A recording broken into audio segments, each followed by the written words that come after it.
की बात है। गुजरात शहर में एक सोनू नाम का बच्चा रहता था। वह बहुत छोटा था। उसकी उम्र लगभग 7 साल की थी। वो अपने चाचा चाची के पास रहता था। उसके माँ बाप की एक सड़क दुर्घटना में मौत हो गई थी। थोड़े ही दिनों में क्रिसमस आने ही वाला था। पता है, पिछली बार सेंटा ने चॉकलेट दी थी। भाई मुझे तो बैट बॉल दी थी। सोनू, सेंटा ने तुझे क्या दिया था? सोनू, सेंटा ने तुझे क्या दिया था? अरे ये सोनू को क्या हुआ? ये चुपचाप अकेला कहाँ चला गया? सोनू चलते चलते दूर निकल जाता है और उसे पता ही नहीं चलता कि वो एक कब्रिस्तान में पहुंच गया है।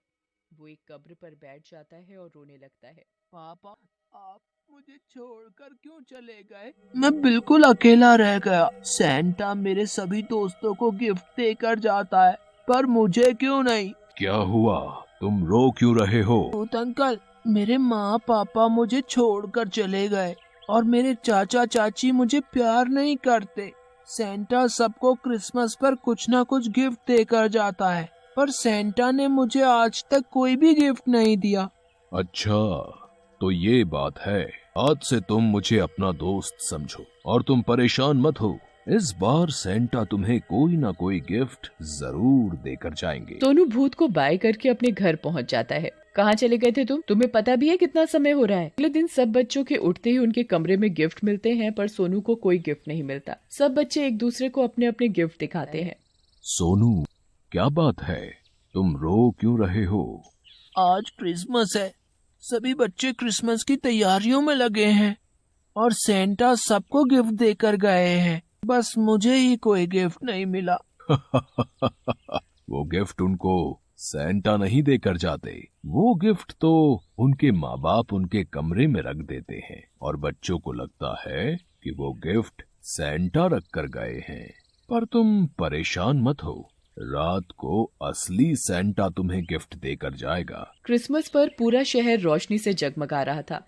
चारों ओर सजावट ही सजावट थी। सभी लोग अपने अपने घरों में क्रिसमस मना रहे थे। सोनू सेंटा क्लॉज का इंतजार करते करते सो जाता है और रात को भूत सोनू के कमरे में सेंटा क्लॉज बनकर आता है। भूत सोनू के पास बैठ जाता है और गाना गाता है।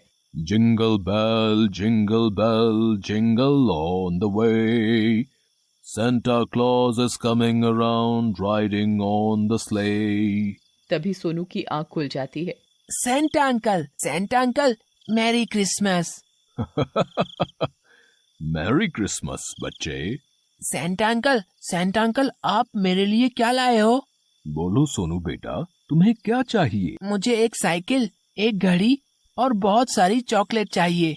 पर सेंटा अंकल, आप मुझे ये सब सारी चीजें दोगे तो मेरी चाची ले लेगी। नहीं लेगी। भूत अपनी पोटली में से साइकिल, घड़ी और बहुत सारी चॉकलेट सोनू को देता है। डंडा मेरी तरफ से तुम्हारे लिए गिफ्ट। साइकिल, घड़ी, चॉकलेट गिफ्ट पाकर सोनू बहुत खुश होता है। सेंटा अंकल, ये डंडा किस लिए? जब कभी भी तुम्हारी चाची तुम्हें मारेगी या परेशान करेगी तो तुम अपने मन ही मन ये बोलना, चल डंडे, दिखा अपना कमाल, और फिर तुम्हारी चाची तुझे कभी परेशान नहीं करेगी। फिर भूत सोनू को अपनी गाड़ी में बिठाकर पूरे शहर की सैर कराता है। पूरा शहर लाइटों से जगमगा रहा था और भूत सोनू को वापस सोनू के कमरे में छोड़ देता है और फिर उसे नींद आ जाती है और भूत वहाँ से गायब हो जाता है। अगले दिन सोनू अपने सभी दोस्तों को अपने गिफ्ट दिखाता है। अरे वाह सोनू, तुम्हारे गिफ्ट तो बहुत अच्छे हैं।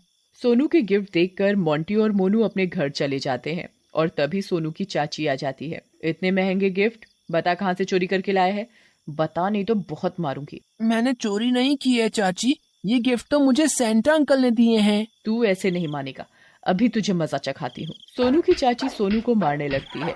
सोनू अपने मन ही मन कहने लगता है, चल डंडे, दिखा अपना कमाल। ऐसा कहते ही डंडा सोनू की चाची को जोर जोर से मारने लगता है। हाय रे, मर गई, मार डाला मुझे इस डंडे ने, कोई रोको इसे।